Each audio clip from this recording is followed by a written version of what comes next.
Pedro Alonso López nació en 1948 en Tolima, Colombia. El monstruo de los Andes, este criminal es conocido, debido a que sus delitos se extendieron a lo largo de Colombia, Ecuador y Perú, todos atravesados por esta cadena montañosa. Su infancia estuvo marcada por el abandono y la violencia.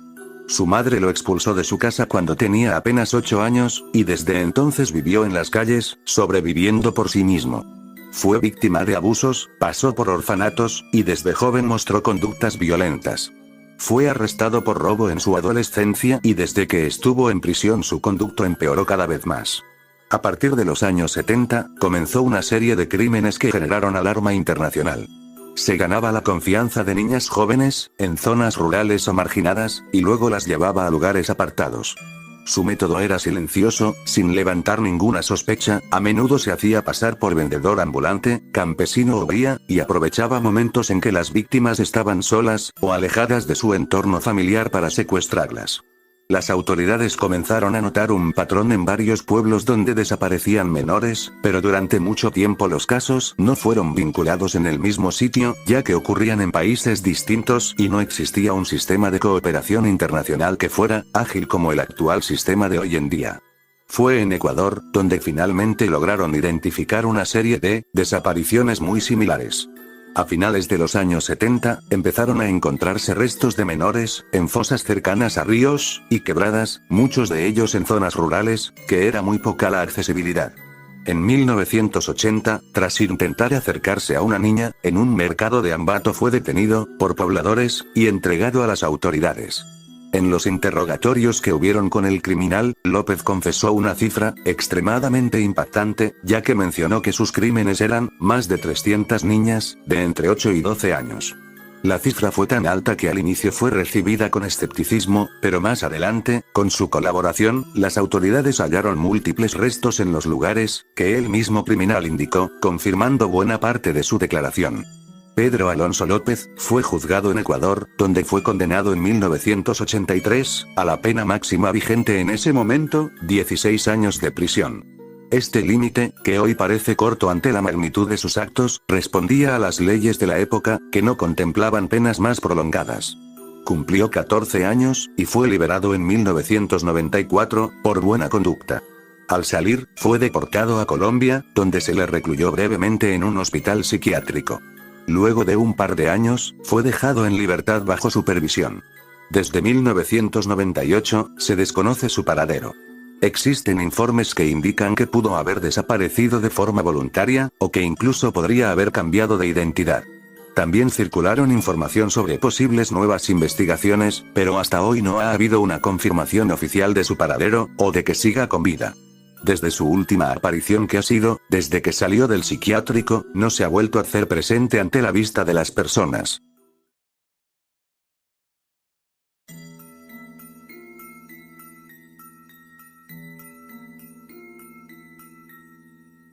Luis Alfredo Garavito, nació el 25 de enero de 1957 en Génova, Quindío, Colombia. Durante la década de los 90, se volvió una figura debido a una serie de hechos extremadamente crueles.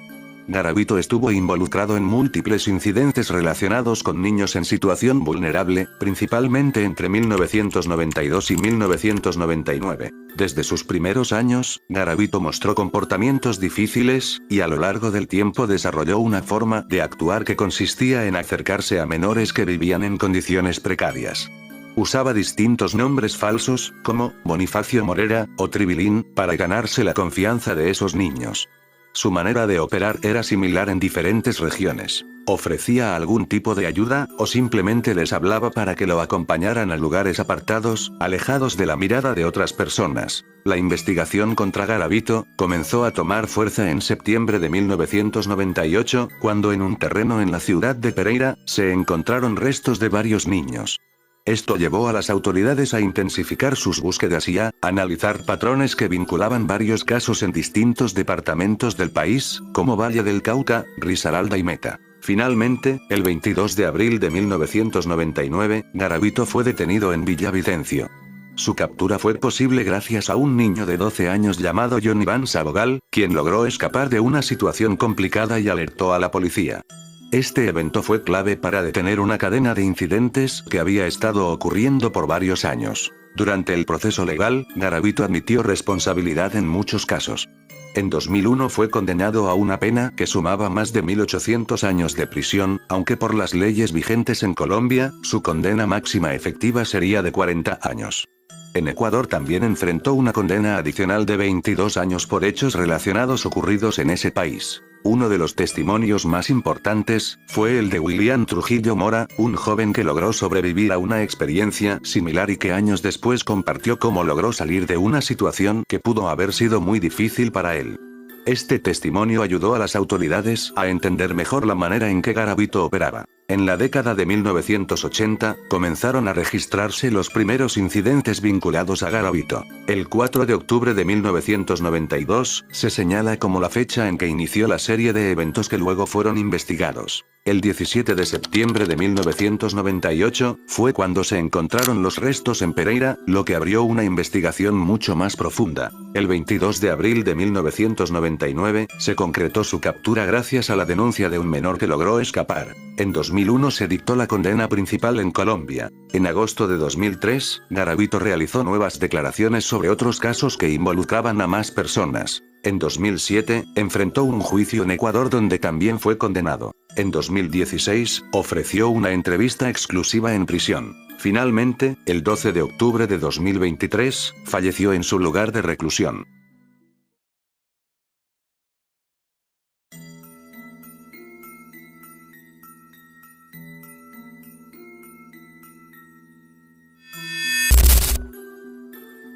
Daniel Camargo Barbosa, fue un criminal colombiano, conocido por haber cometido una larga serie de actos en Colombia y Ecuador.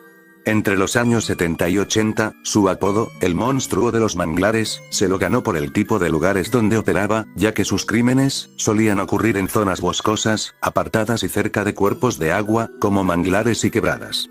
En Colombia, se le relacionó con múltiples casos ocurridos en ciudades como Cali y Bogotá. La policía logró reunir pruebas contra él, a raíz de denuncias sobre desapariciones de menores y adolescentes. En 1974, fue detenido por primera vez. Se le responsabilizó de al menos 30 actos cometidos en Cali, y fue condenado a 25 años de prisión. Fue enviado a la isla prisión de Gorgona, ubicada frente al Pacífico colombiano, uno de los centros penitenciarios más aislados del país en ese momento. Durante su encierro, Camargo ideó una forma de escapar. Aprovechando las condiciones del lugar, fabricó una pequeña embarcación y en noviembre de 1984, logró fugarse de la isla. Después de varios días navegando, llegó a Ecuador sin ser detectado. Al llegar a Ecuador comenzó una nueva cadena de crímenes, esta vez más intensa. Entre diciembre de 1984 y febrero de 1986, se reportaron decenas de desapariciones en zonas rurales y suburbanas cercanas a Guayaquil, Ambato y otras ciudades. El perfil de las víctimas era muy similar. Jóvenes de entre 8 y 20 años, que eran abordadas en mercados o caminos alejados. Camargo solía ganarse su confianza ofreciendo regalos, ayuda o fingiendo ser una persona necesitada. Luego las conducía a lugares aislados donde cometía los hechos. Fue detenido el 26 de febrero de 1986, cuando intentaba salir de una zona, con ropa perteneciente a una víctima reciente. Al inicio se negó a dar su nombre real, pero una sobreviviente logró identificarlo. Al ser interrogado, confesó más de 70 casos cometidos en Ecuador, además de los que ya había ejecutado en Colombia. Acompañó a las autoridades a varios sitios donde había dejado cuerpos, confirmando sus declaraciones. En Ecuador fue condenado a 16 años de prisión, que en ese momento era la pena máxima permitida en el país. Durante su encierro en la cárcel García Moreno, en Quito, se mantuvo bajo vigilancia por el alto perfil del caso. Sin embargo, el 13 de noviembre de 1994 fue asesinado dentro del penal por otro interno, quien se dijo era familiar de una de las víctimas.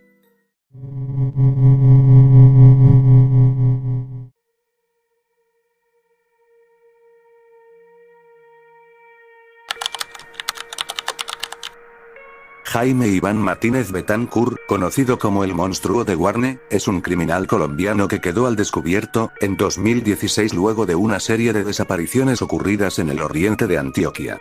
Durante años trabajó como mayordomo en una finca ubicada en la vereda Hojas Anchas, en el municipio de Guarne. Todo comenzó el 18 de enero de 2016, se reportó la desaparición de una mujer llamada María Gladys Arango. La policía rastreó su teléfono celular, y determinó que la última señal había sido emitida desde la finca donde trabajaba Martínez. Las autoridades realizaron una inspección en la propiedad y, durante el proceso, encontraron el cuerpo sin vida de María Gladys enterrado en una fosa. A partir de ese hallazgo, comenzaron a excavar otros puntos del terreno. Días después, se encontraron los restos de Natalia García Gil, una mujer con la que Martínez había tenido una relación sentimental, y también los cuerpos de sus dos hijos menores de edad, de aproximadamente 5 y 8 años. Ellos habían desaparecido, en noviembre del año anterior, sin dejar rastro. En la misma finca, se encontraron objetos personales de las víctimas, como ropa, celulares, joyas y relojes guardados en perfecto estado, lo que reforzó las sospechas contra él. Jaime Iván fue capturado el 17 de junio de 2016 en esa misma finca. En un inicio, negó todo.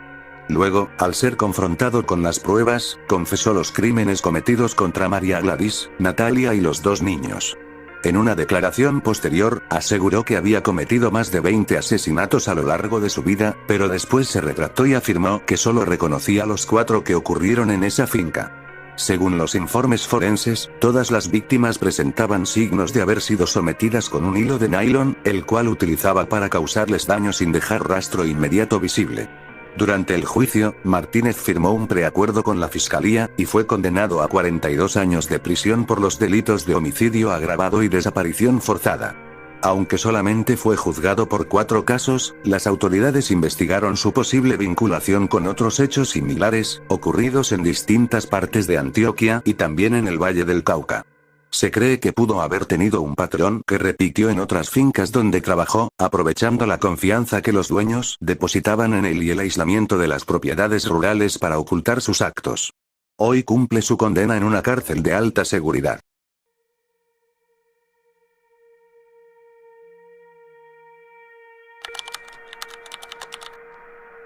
Manuel Octavio Bermúdez, conocido como el imitador de la bestia, fue un criminal colombiano, que operó en el Valle del Cauca, durante principios de los 2000.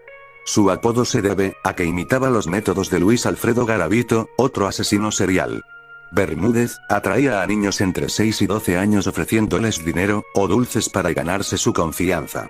Luego los llevaba a lugares apartados, principalmente a las plantaciones de caña de azúcar, donde cometía sus agresiones, y los privaba de la vida, utilizando un cordón o cuerda. Fue capturado, el 18 de julio de 2003 en Pradera, Valle del Cauca. En su vivienda encontraron pruebas como fotografías, y objetos personales de las víctimas, además de un anestésico que usaba, para adormecer a los niños antes de actuar. Durante el juicio, reconoció haber cometido al menos 21 crímenes. Inicialmente, fue condenado a 56 años de prisión, pero luego su pena se redujo a 26 años tras aceptar los cargos, y colaborar con la justicia. Bermúdez estuvo recluido en la cárcel de Valledupar, la misma prisión donde cumplía condena Garavito. El 17 de octubre de 2024, Bermúdez murió, durante un ataque armado contra un vehículo del IMPEC, en la vía Panamericana, en un atentado atribuido a disidencias de las FARC. Su caso ha sido muy estudiado por la similitud con Garavito, y la manera en que actuaba para causar miedo y daño, así como por el impacto que tuvo en la justicia colombiana.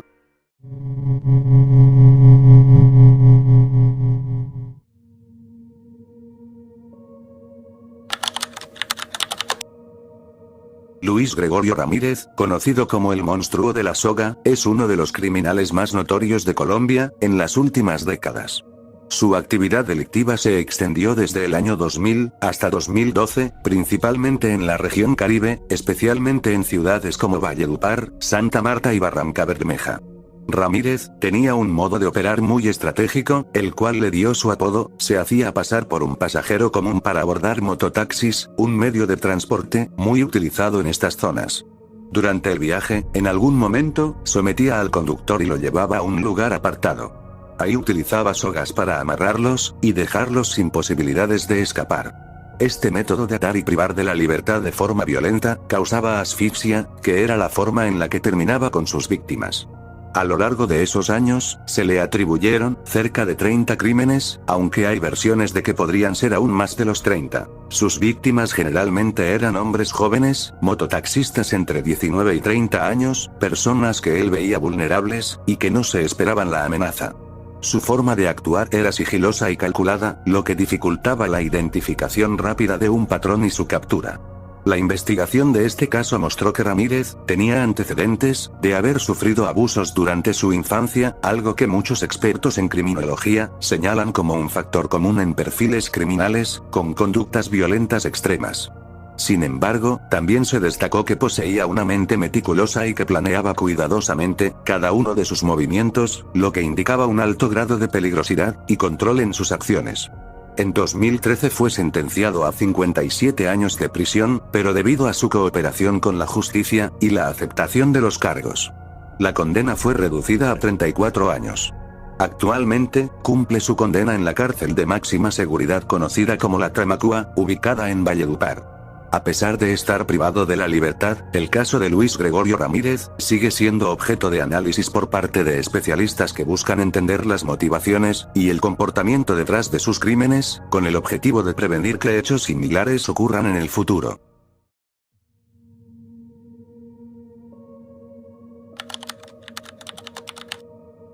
Arcedio Álvarez Quintero, conocido como el monstruo de Mariquita, fue un caso muy fuerte realizado en Colombia en 2009. Nacido en el municipio de Mariquita, en el departamento de Tolima, Álvarez vivía en una vereda rural llamada La Cabaña, donde durante más de 3 décadas ocultó uno de los crímenes más perturbadores del país. Él crió solo a su hija, Alba Nidia, desde que ella tenía 5 años, luego de que su madre los abandonara. Con el paso del tiempo, la aisló completamente del resto de la sociedad y mantuvo una relación de control total sobre ella. Lo más trágico del caso fue que Álvarez obligó a su propia hija a vivir bajo su dominio absoluto, y de esa relación nacieron varios hijos. Las autoridades determinaron que entre los años 1981 y 2009, Alba Nidia fue víctima constante de abuso, quedando embarazada en 11 ocasiones. De esos embarazos nacieron 8 hijos que sobrevivieron. Toda esta situación se mantuvo oculta durante décadas, ya que vivían en una zona rural muy apartada, donde el contacto con otras personas era casi inexistente. La hija y los niños eran mantenidos bajo amenaza, y nunca pudieron asistir a la escuela ni recibir atención médica. En 2009, después de tantos años de encierro, Alba Nidia logró escapar junto con sus hijos, y fue directamente a una estación de policía a denunciar a su padre. Las autoridades reaccionaron con rapidez, y el 27 de marzo de ese mismo año, Arcedio Álvarez fue capturado. La noticia causó un fuerte impacto en Colombia, y fue relatada por la prensa internacional con el caso del austríaco, Josef Fritzl, por el encierro prolongado y el abuso dentro del mismo núcleo familiar. Durante el proceso judicial, se realizaron pruebas de ADN que confirmaron que Álvarez era el padre biológico de todos los hijos de su hija. En un inicio, él se declaró inocente, pero luego, ante la contundencia de las pruebas, aceptó los cargos. Dijo públicamente que había cometido los hechos, y pidió perdón. En octubre de 2009, fue condenado por acceso carnal violento agravado, e incesto. Recibió una condena de 15 años y 7 meses de prisión, que posteriormente fue reducida a 11 años y 7 meses tras una apelación. Álvarez fue enviado a la cárcel de Picaleña, en Ibagué, donde permaneció hasta el 16 de septiembre de 2011. Ese día falleció en el Hospital del Penal debido a complicaciones médicas, tras una operación por problemas en la vesícula. Su muerte fue reportada como natural por el Instituto Nacional Penitenciario. El caso del monstruo de Mariquita fue uno de los más impactantes, ya que por su crimen tampoco fue condenado a una alta cantidad de años.